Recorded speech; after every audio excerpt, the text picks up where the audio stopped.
When we think about consciousness, it usually feels something uniquely human, or maybe something only animals have. But what if consciousness isn't limited to brains, or even living creatures? What if, in some way, everything in the universe has some form of experience or mind? This is the intriguing idea behind panpsychism.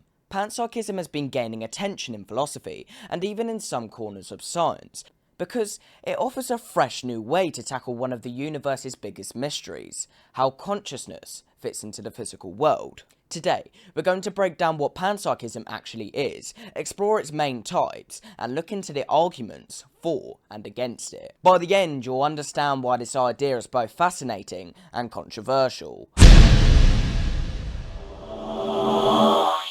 Panpsychism is the idea that consciousness or experience is a fundamental and ubiquitous feature of the universe. Instead of seeing consciousness as something that suddenly appears in complex brains, panpsychism suggests that some form of experience exists even at the most basic level, in particles, atoms, or fundamental building blocks of reality. There are a few main types of panpsychism. Constitutive panpsychism. Here, basic particles have tiny bits of experience that combine to form the complex consciousness we humans have. Think of it as little minds building up bigger minds. Emergent panpsychism. This suggests that while basic particles might have proto-consciousness, full consciousness emerges only when things get complex enough. Pan-experientialism. This view holds that all entities have some form of experience, but not necessarily what we think of as full consciousness. While these views differ in details, they share the core claim that mind or experience isn't exclusive to complex brains, but is a fundamental aspect of reality. However, panpsychism isn't a new idea. It goes way back in philosophy. Ancient thinkers like Thales and Stoics believed that the world had some kind of soul or mind. In Eastern philosophies, similar ideas can be found in Hinduism and Buddhism, where consciousness is seen as a fundamental part of existence. Fast forward to the 19th and 20th centuries. Philosophers like William James and Alfred Whitehead revived panpsychism as a serious alternative to materialism and dualism. Whitehead's process philosophy, for example, views reality as made of events that each have some form of experience. Recently, panpsychism has gained attention in philosophy of mind because it offers a potential solution to the hard problem of consciousness. How subjective experience arises from physical matter. By proposing that experience is fundamental, it tries to bypass the problem instead of explaining consciousness as emerging from non-conscious stuff.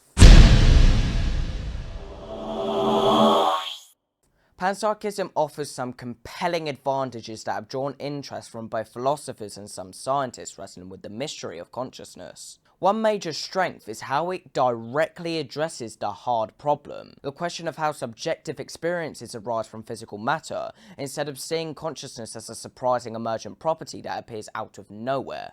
Panpsychism posits that experience is a fundamental feature of reality itself. This can seem elegant because it avoids a mysterious leap from non-conscious matter to a conscious mind. It integrates mind and matter on a more equal footing, potentially bridging a huge explanatory gap that traditional materialism struggles with. Additionally, panpsychism resonates with certain intuitive and even cultural ideas that mind or spirit permits the universe. It can offer a kind of philosophical completeness, suggesting that consciousness is not an afterthought of complex brains built into the fabric of existence. For some, this offers a richer, more holistic worldview that feels less reductionist or mechanistic than strict physicalism. However, panpsychism also faces major challenges that make it controversial and hard to accept for many thinkers. First, the notorious combination problem. If tiny particles each have some form of experience or proto-consciousness, how do these countless micro-experiences combine to form the single unified experience of a human or animal mind? Despite decades of philosophical debate,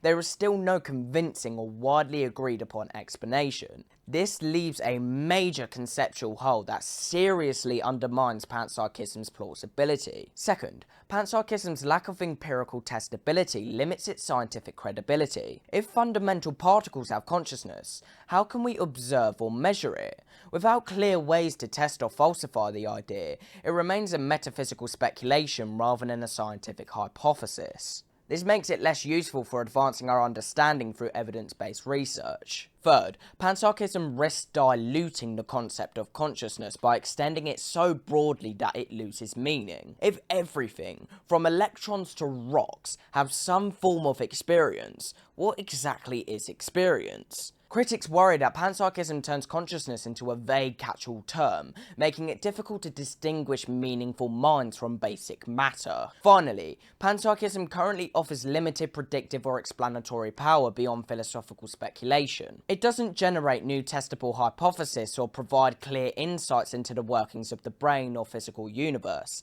This leaves it somewhat stuck as a metaphysical idea without practical application or scientific advancement. In summary, panpsychism's appeal lies in its bold attempt to solve one of philosophy's toughest problems by reimagining consciousness as fundamental. Yet, without resolving the combination problem, gaining empirical support, or sharpening its definitions, it remains a controversial and largely speculative theory. Whether future developments can address these issues will determine if panpsychism moves beyond intrigue and philosophy and into accepted science. Whether or not you find panpsychism convincing, it pushes us to rethink some fundamental assumptions about reality, mind, and matter, and that in itself makes it worth exploring. Thanks for watching. If you enjoyed this dive into panpsychism, don't forget to like, subscribe, and leave your thoughts below. What do you think? Could consciousness really be a basic feature of the universe?